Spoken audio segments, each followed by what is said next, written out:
देवेंद्र फडणवीस यांचं तू मैमै चाललं की नाही? चाललंय ना.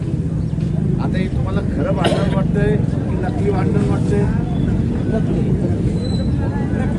नकली वाटतंय. आता हे नकली भांडण का दाखवतात आहेत? त्याचा सरळ उद्देश आहे. जरांगे पाटील यांनी देवेंद्र फडणवीसला शिव्या घातल्या म्हणजे काय? खालचं पातळीवरनं बोलले. याचा अर्थ काय की या दोघांची भांडणं न जमणार आहे. आणि म्हणून ओबीसीनं काय वाटलं पाहिजे की आपलं जरांगेला विरोध आहे. जरांगे कुणाला विरोध करतोय तर देवेंद्र फडणवीसला विरोध करतोय. आणि देवेंद्र फडणवीसला विरोध करत असल्यामुळे ओबीसीला वाटलं पाहिजे की देवेंद्र फडणवीस आपलं दुश्मनाचा दुश्मन आपला मित्र.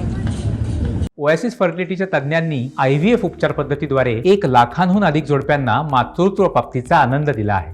मोफत अपॉइंटमेंट बुक करण्यासाठी आजच संपर्क साधा. बट देवेंद्र फडणवीस कुठल्या पक्षाचे?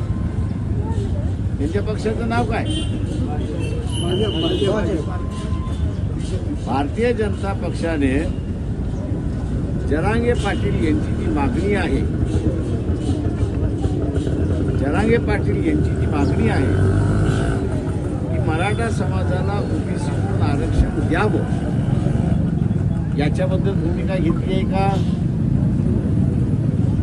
याच्याबद्दल भूमिका घेतली आहे का? तर नाही घेतली.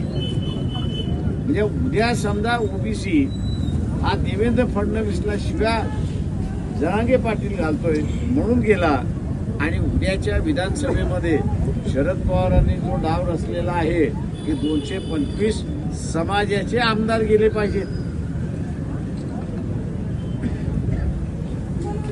225 समाजाचे आमदार गेले पाहिजेत, हा जो डाव टाकलेला आहे. आणि म्हणून आज मी म्हटलं की स्टेटमेंट काय आलं की नामांतर होऊन आता कित्येक वर्ष झालं, याच्याबद्दल शरद पवार दुःख व्यक्त करतायत, विरोध त्या ठिकाणी दाखवत जात आहेत. कारण हे आता पूर्णपणे मराठा समाजाचे नेते झालेले आहेत. ते आता इतर कोणाचेच नेते राहिलेले नाहीत. त्यांचा आता एकमेव खेळ आहे की ओबीसीचं आरक्षण संपवणं, हा त्यांचा खेळ आहे.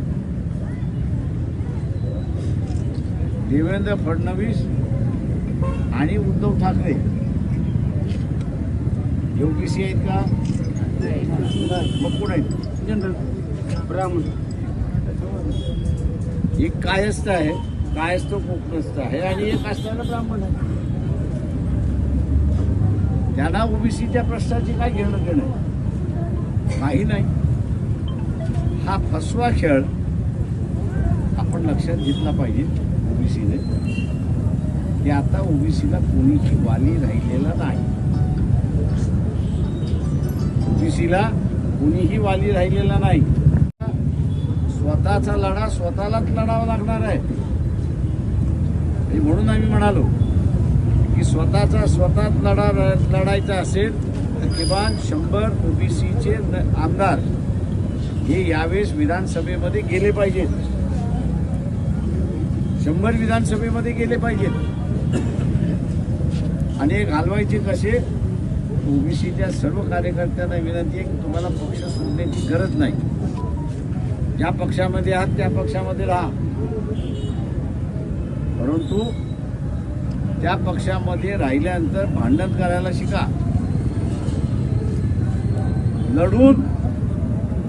लढून जे आहे वाटाघाटीमध्ये, समजा भारतीय जनता पक्षाला 100 जागा मिळाल्या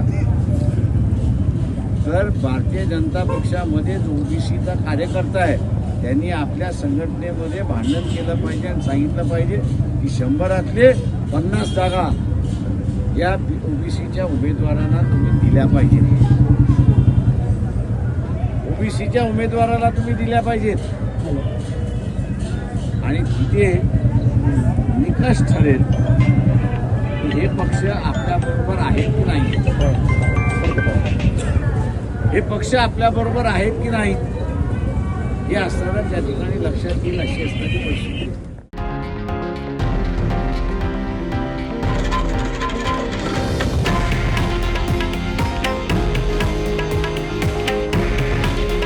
हे आहे देशातील नंबर 1 न्यूज नेटवर्क आणि आपण पाहत आहात TV9 मराठी.